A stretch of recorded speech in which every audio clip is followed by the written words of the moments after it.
ਹਾਂਜੀ ਸਤਿ ਸ਼੍ਰੀ ਅਕਾਲ ਜੀ ਸਾਰੇ ਦੋਸਤਾਂ ਮਿੱਤਰਾਂ ਨੂੰ। ਹੋਰ ਕੀ ਹਾਲ ਚਾਲ ਹੈ ਜੀ?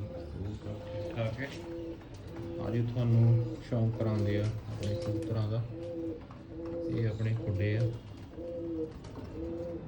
ਇਹਦੇ ਮੂਹਰੇ ਪੌਦੇ ਲਾਏ ਹੋਏ ਆਪਾਂ ਨੇ।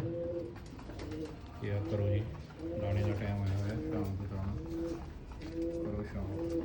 ਬੂਟੇ ਬਾਹਰ ਕੱਢੇ ਹੋਏ ਥੋੜ੍ਹੇ ਜਿਹੇ, ਚਲੋ ਸ਼ੌਂਕ ਕਰਾ ਦਿੰਦਾ ਤੁਹਾਨੂੰ।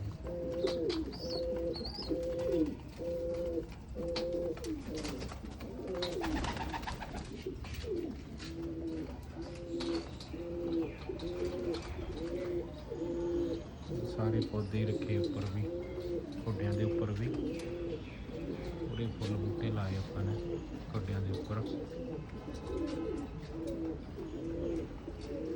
ਇਹ ਵੀਡੀਓ ਚੰਗੀ ਲੱਗੀ ਤਾਂ ਲਾਈਕ ਕਰਿਓ, ਸ਼ੇਅਰ ਕਰਿਓ, ਸਬਸਕ੍ਰਾਈਬ ਕਰਿਓ।